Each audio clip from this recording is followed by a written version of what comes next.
Algumas pessoas perguntam qual é o passo a passo para uma construção. Só que o primeiro passo para você executar uma obra é você elaborar um projeto. Então, por trás de uma boa obra existe um bom projeto. E quais projetos seriam esses? Quais projetos têm que ser elaborados? Vamos lá. Legalmente, você precisa inicialmente da elaboração do projeto de arquitetura. Tanto o projeto de arquitetura como os demais projetos, que a gente chama de projetos complementares, eles têm duas fases, uma fase de projeto básico e uma fase de projeto executivo. Pode ser contratado só a fase de projeto básico de um projeto de arquitetura? Pode sim, mas você vai sair sem aquela parte importante que é a compatibilização. Do que é composto um projeto de arquitetura? Ele é composto de planta baixa, cortes, fachada, planta de situação, planta de localização, esquemático de esgoto. Isso é um pacote básico que o arquiteto ele é exigido, né? Ele é obrigado a entregar à prefeitura para que você consiga o alvará, para que você consiga a licença, tá bom? Na maioria das regiões é o que se pede. Só que para o arquiteto chegar nesse ponto de elaboração de projeto, você forneceu para ele uma topografia. Eu estou falando no caso de uma edificação nova, tá? Então você fez a topografia do terreno, teve uma série de reuniões onde você falou o seu requisito de projeto, o arquiteto elaborou, fez as revisões e fez esse pacote de projeto. Uma vez elaborado um projeto de arquitetura básico, vem aí os projetos de engenharia. Então, quais são esses projetos de engenharia?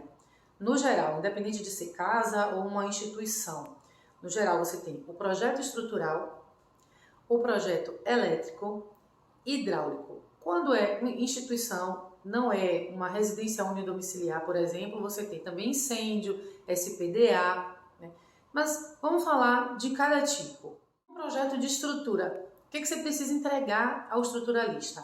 O pacote básico de projeto de arquitetura, além da topografia que você já tinha fornecido ao arquiteto e da sondagem, o estudo do solo, para que o projetista ele elabore o seu projeto de fundações. Uma vez elaborado o projeto de estrutura, aquelas formas do projeto estrutural elas são enviadas ao arquiteto para que ele ali compatibilize e lance na planta dele as interferências. Então, às vezes um pilar ficou um pouco mais espesso que a parede, o arquiteto pode pedir para rotacionar um pilar ou outro. Isso tudo tem que ser feito antes da finalização do projeto estrutural e, de preferência, antes da finalização do arquitetônico, né? Ou durante a fase de elaboração do executivo. O que é que um projeto executivo traz? Ele traz as informações compatibilizadas da arquitetura com a estrutura, com as instalações. Então, é uma fase importante para que quando se chegue na obra não se tome um susto porque um pilar sacou um pouco da parede ou aquela determinada prumada de água, ela não teve como ficar escondida, né? Porque a gente não pode furar a viga de cima para baixo, por exemplo, como eu já falei em um outro vídeo. Então, quando o projeto estrutural ele está concluído pelo menos as formas dele, né, que está compatibilizado com a arquitetura, inicia-se então o processo dos projetos de instalações. Eu prefiro que se inicie pelo projeto hidrossanitário. Por quê? Porque é um projeto que também dá interferência na arquitetura. Porque quando você desce uma determinada prumada de água de chuva, uma determinada prumada de água de esgoto, isso não pode conflitar com a viga, não pode sair rompendo a viga, não pode conflitar também, às vezes, um nicho no banheiro ou fazer uma quina no banheiro, né, ficar feio. Então, isso tudo tem que ser raciocinado junto para que a arquitetura dê a melhor solução executiva, uma solução estética, né, para aquelas tubulações. Quando você está falando de uma edificação que não é unidomiciliar, por exemplo, ou então muito grande, ou um prédio, ou uma instituição, uma escola, um hospital, aí você já entra com uma outra questão nas instalações, que é a necessidade de um shaft. Eu vou falar de shaft, vou botar uma imagem.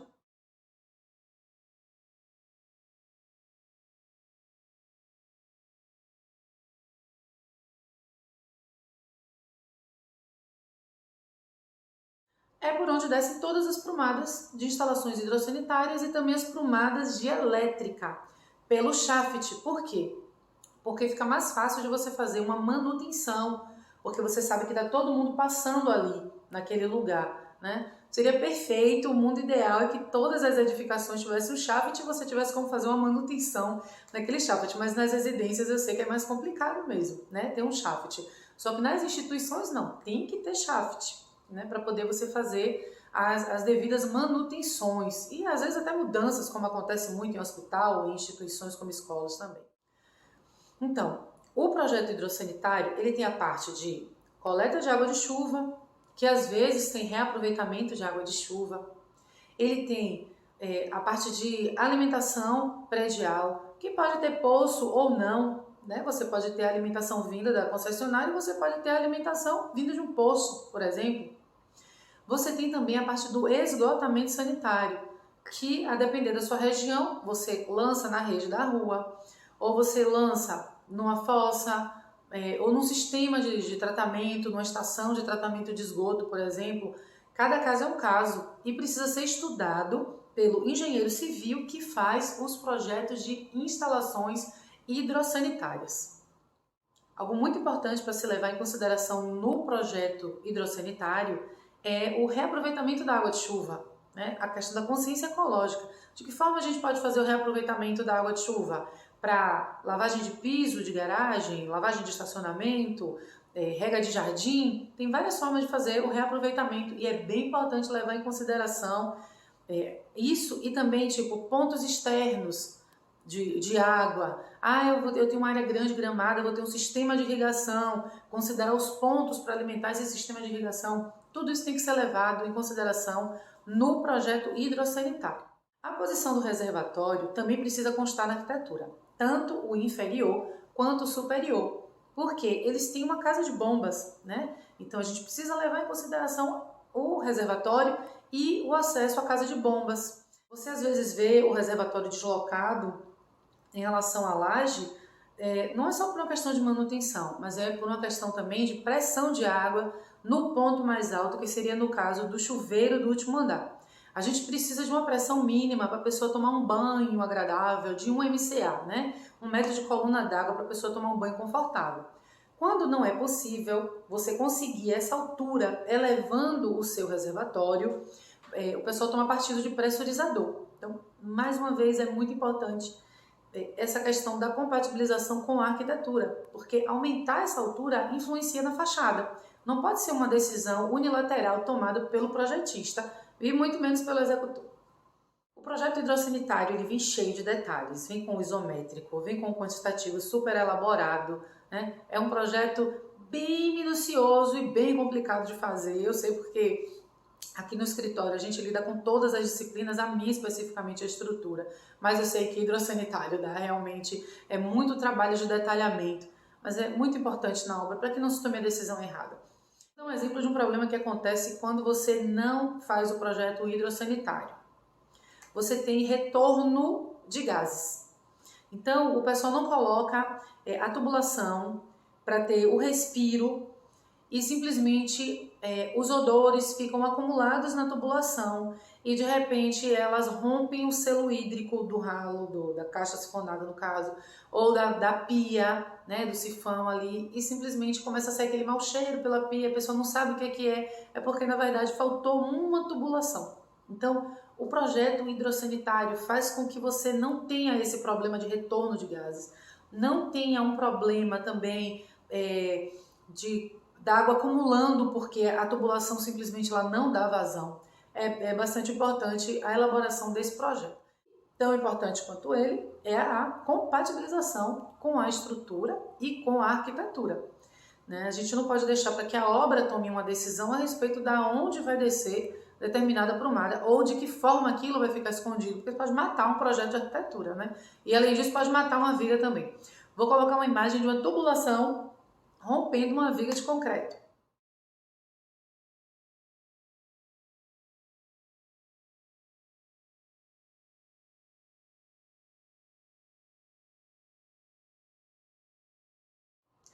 É de matar, né? Pelo menos para mim é. porque a viga ela simplesmente está rompida, ela perde a função estrutural, não pode acontecer uma situação desse tipo. Outro projeto muito importante é o projeto elétrico. Olha só, no projeto elétrico, durante a sua elaboração, a quantidade de tomadas, a quantidade de lâmpadas, tudo isso é somado para se chegar numa determinada carga. Por quê? Porque existe uma quantidade máxima de carga por circuito. Cada disjuntorzinho daquele lá que está no seu quadro, pronto, tem uma quantidade máxima de carga que pode chegar ali. Então não é ligando o ferro elétrico em qualquer tomada, ligando o micro-ondas em qualquer tomada, vou só mudar o tipo da tomada porque essa daqui é de 20 ampere e a minha tomada antiga é de 10. Não, isso tudo está conectado a um determinado circuito. O projeto elétrico, como se trata de uma tubulação seca, é mais maleável no caso de ajustes na hora da compatibilização em relação ao estrutural, em relação ao elétrico, mas às vezes é muito eletroduto e ele também não pode passar em excesso por dentro de uma viga.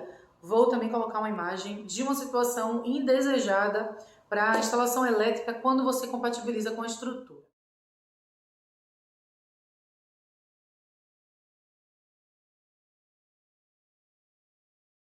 Então, olha só como as coisas são ligadas. O projeto de arquitetura, ela com o layout, uma das plantas, quando você contrata com o arquiteto, né, o projeto arquitetônico executivo, uma das plantas que o arquiteto vai lhe fornecer é uma planta de tomadas.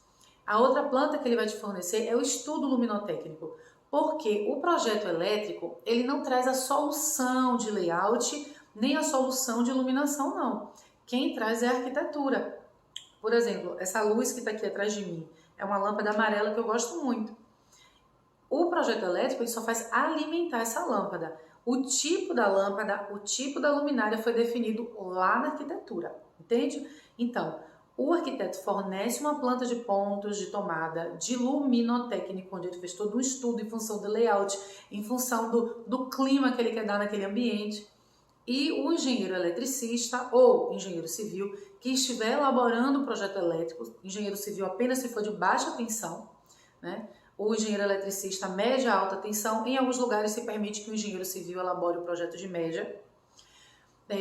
Ele só faz alimentar os pontos. Então, se faltou uma tomada, se faltou a quantidade de tomada, não achei que foi suficiente, isso tudo tem que ser discutido lá na arquitetura. Então, quando isso está pronto, se fornece o projeto de pontos para o engenheiro eletricista elaborar o seu projeto.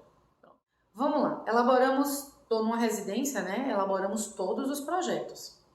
Estou com a arquitetura pronta, estrutura, elétrica e hidráulica. A minha recomendação é que você contrate os projetos de instalações e estrutura, tudo no escritório só. Às vezes não é possível porque nem todo escritório tem estruturalista, como aqui no caso da A5 tem. Então vamos lá, mas se você contrata o estruturalista, você contrata as instalações com uma pessoa só. Porque fica mais fácil, porque no geral, quando você contrata com uma pessoa só, vem tudo compatibilizado. Não é que ele vai fazer tudo, é que aquela é uma equipe multidisciplinar que desenvolve tudo e geralmente de forma compatibilizada. Então o que acontece?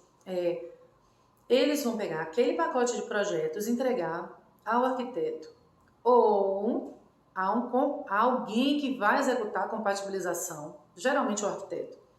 E ele vai sobrepor os projetos, ele vai verificar o nível de interferência, o que ele quer que mude, o que ele quer que ajuste. Ah, não gostei daquele tubo que desce ali. Ah, não gostei daquele pilar, assim. E vai voltar com esses projetos para os projetistas complementares. Uma vez elaborado todos os projetos complementares, eles retornam para o arquiteto, ele compatibiliza, solicita os ajustes se forem necessários. Isso tudo eu estou considerando que o arquiteto foi contratado para fazer um projeto executivo. E no projeto executivo dele vai lá marcando posição de pilar, prumada que desce. Isso já foi levado em consideração a altura da viga, a espessura real da laje. Tudo isso já está lá no projeto executivo de arquitetura. Aí sim você vai poder mandar um bom projeto para sua obra. Mas e se a edificação não for uma casa? Se for, vou dar um exemplo, for uma loja, né? Não, antes de ir para a loja, se for uma escola, além desses projetos que eu já falei, você vai precisar também elaborar o projeto de instalações de combate a incêndio. A depender do porte da escola, da altura da escola, você vai ter necessidade de hidrantes, por exemplo. Ou sprinkler, aquele chuveirinho que fica no teto. Acho que aqui até tem, deixa eu ver se eu mostro aqui. Eu acho não, aqui tem. Opa, tá vendo ali? Pronto, ali é um sprinkler. Sensor e sprinkler. Isso tudo vai muito em função do tamanho do seu prédio. Do tamanho do prédio, do porte da edificação onde você está instalado, né? Ou do porte da edificação que você vai executar. Então, o projeto de incêndio, as suas nuances, as suas variações em função da área, em função do uso, se vai ter material combustível, se não vai ter material combustível, a depender do pé direito, quantidade de rotas de fuga, o caminho dessa rota, iluminação de emergência, extintores, sensores, alarme, tudo em função do tipo da edificação. Então, é mais um projeto que o arquiteto precisa levar em conta na compatibilização quando os projetos complementares retornam para ele, é o projeto de incêndio. Tem um projeto que muitas pessoas não conhecem chamado SPDA, Sistema de Proteção contra Descargas Atmosféricas. Então, não é simplesmente colocar uma haste lá para servir de para-raio. Aquilo precisa descarregar de alguma forma e ir para o solo sem prejudicar a edificação e sem prejudicar as instalações. Então, o SPDA é um projeto muito importante. Então, você tem ele nos prédios, nas instituições, né? Porque você, de uma forma inteligente, absorve a descarga sem colocar as instalações, sem colocar as pessoas ou a sua própria estrutura em risco, porque você conduziu aquela descarga elétrica pelo sistema, pelo SPDA, até o solo, para que aquela carga se dissipe de uma maneira equilibrada na terra, né? Numa malha que é instalada ali ao redor da edificação. Lembrando que quando o projeto vai ser executado, e uma coisa bem importante, é você ter uma definição lá no anteprojeto arquitetônico sobre o tipo de estrutura que você vai utilizar, porque muda tudo. Uma coisa é você ter uma estrutura metálica, outra coisa é uma estrutura de concreto e outra coisa é você ter uma estrutura em alvenaria estrutural. Simplesmente são conceitos muito diferentes quando você vai compatibilizar com as instalações. Então é importante essa definição para que, desde o estudo arquitetônico, já se façam os ajustes necessários em relação às dimensões de peças e a posição por onde as instalações vão passar. E um pode não pode bem rápido a respeito das instalações com a estrutura, tá? Pode embutir tubulação de esgoto em laje? Não. Pode embutir a tubulação elétrica? Preferencialmente não. Pode atravessar a viga com a tubulação de água? Não, não pode. Pode atravessar a viga com a tubulação de elétrica? Depende. E por que não pode? Tanto não pode na instalação hidráulica. Porque senão depois você não consegue fazer a manutenção. Pode atravessar um pilar com tubulação? Nenhuma. Pode atravessar uma viga na horizontal com uma tubulação? Pode, desde que o furo seja dimensionado para isso. Pensa comigo, em algumas casas você vai, o banheiro ele está mais alto do que o ambiente, quando na verdade o banheiro tinha que ser geralmente 2 centímetros, 1 centímetro mais baixo do que o outro ambiente. E por que o pessoal foi mais alto? Porque esqueceu de pensar nas tubulações, só por isso. Quando a tubulação devia ter furado a laje e passado por baixo e aí o ambiente de baixo ficar no forro, o pessoal esquece da tubulação. Depois não pode sair cortando a viga para embutir tubulação. E aí então, vamos fazer enchimento, vamos botar por cima, aí fica aquele banheiro mais alto do que o resto da casa. Ou a cozinha mais alta do que o resto da casa. Você vê muito isso em reforma, porque o pessoal quer mudar o banheiro de lugar ou quer mudar a cozinha de lugar. Aí acaba ficando com o sanitário mais alto. Mas hoje já existem soluções para isso. Uma casa que vai ser reformada é uma das edificações mais difíceis que você vai encontrar para poder elaborar os projetos. Uma casa ou uma edificação qualquer que vai ser reformada, né, para tomar determinado fim. Por quê? Porque você primeiro vai ter que ter conhecimento, vai ter que fazer um cadastro do tipo da estrutura existente, das instalações existentes, se existe algum nível de reaproveitamento, né? No geral, as edificações elas escondem muitas surpresas que só são descobertas na época da reforma. Então, é mais complicado do que fazer do zero. Mas o conjunto de projetos é o mesmo. Mas também existe uma vantagem na reforma, né? Você já tem uma edificação pronta. E às vezes o nível de interferência sai um custo tão mais baixo do que você fazer do zero, né? Porque você já pegou uma edificação pronta. De repente você deu sorte, as instalações estão em ótimo estado. Como uma vez eu comprei uma sala comercial, a primeira sala comercial da gente, e eu me lembro que eu entrei na sala, ela estava horrível, totalmente destruída, uma fissura enorme na parede e ninguém queria comprar aquela sala. Mas eu sabia do que era aquela fissura. A fissura estava num balanço que estava espremendo a parede, não tinha problema nenhum. Era só, era só uma questão de limpeza e um piso velho e aquela fissura horrorosa, né? Então a gente comprou a sala super barata, coloquei o produto que eu tinha que colocar na fissura e a gente teve um bom resultado financeiro daquela compra ali, porque ninguém queria, porque às vezes está num estado deplorável, mas é só uma questão estética. O que você precisa analisar de fato é, a estrutura está boa? Porque pintura é muito fácil de você mudar, piso é muito fácil de você mudar. As instalações estão boas, embora a gente, no meu caso, a gente refez tudo, né? Porque era outro uso, nosso escritório cheio de computador, então a gente tinha que refazer a parte elétrica sempre, né? Então, você precisa avaliar, na verdade, é o potencial da edificação que vai ser reformada. Não é porque ela está com um aspecto ruim que ela é ruim.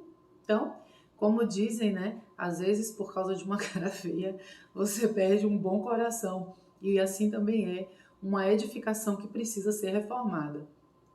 Mas então, como saber se essa edificação tá boa para ser reformada? Ou como saber se aquele terreno tá legal para poder eu comprar? Você pode pagar uma consultoria. Você chama um arquiteto, no caso de um terreno que você quer comprar para construir sua casa, você chama um estruturalista ou um arquiteto também, no caso de uma edificação que você quer comprar para poder reformar, você paga uma hora técnica, sai bem mais em conta do que de repente você fazer uma grande bobagem, depois de fechar um negócio, como eu já vi vários casos, é que a pessoa vai perceber que o terreno era pequeno demais, ou a obra vai sair cara demais para o dinheiro que ele tem.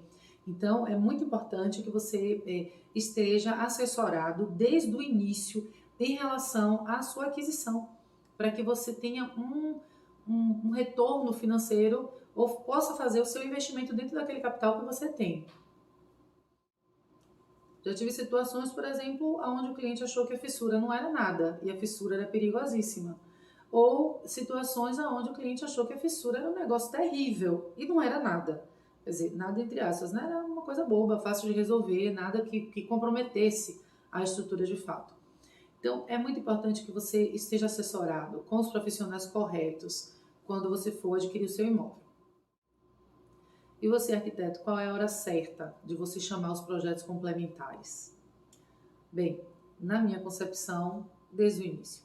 Se você já trabalha com um calculista, já é alguém que você pode chegar junto, conversar, dizer, olha, estou iniciando aqui uma reforma, dá uma olhada aqui nessas fotos, ou vou iniciar aqui um projeto, olha essa topografia, o que é que você acha a respeito das contenções disso aqui, troca uma ideia.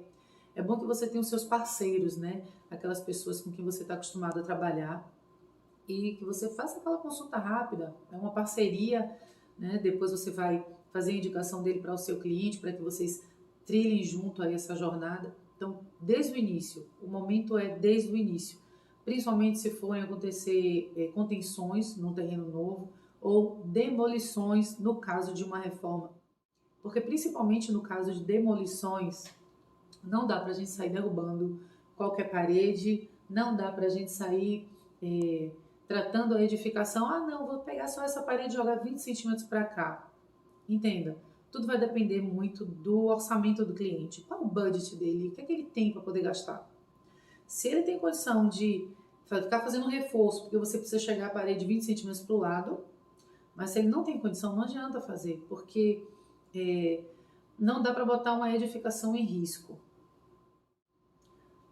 Certa feita, fiz um projeto de uma farmácia onde a gente teve que reforçar todos os pilares e de maneira urgente, porque era uma determinada construtora que pegou a arquitetura e se a arquitetura estava mandando derrubar, eles simplesmente derrubaram. E nisso foi pilar junto, então a edificação quase veio abaixo, uma edificação de 3 andares, quase veio abaixo, teve que ser escorado nas pressas e feito um reforço. No final deu certo, mas quase tinha acontecido uma tragédia. Então, especialmente se o projeto de arquitetura estiver pedindo demolições, você precisa solicitar o projeto de estrutura, porque aí fica a prova de que alguém avaliou e recomendou ou não um reforço naquela edificação antes. E muito importante, o fato de existir o projeto não exime o executor da sua responsabilidade da análise da segurança e da estabilidade daquela edificação. Ele também tem conhecimento das normas. Se ele observar que alguma coisa está fora da norma ou está estranho, está achando subdimensionado, cabe uma consulta com o calculista, uma consulta com os projetistas de instalações, com o arquiteto, a respeito daquilo que é a dúvida dele. Então, nesse vídeo, a gente falou a respeito de projetos de arquitetura e de engenharia, sendo o primeiro passo para você construir a sua casa ou a sua instituição, ou para você também reformar a sua casa e a sua instituição. Eu espero ter ajudado. Meu nome é Fabiana Carqueja, eu sou engenheira civil estruturalista.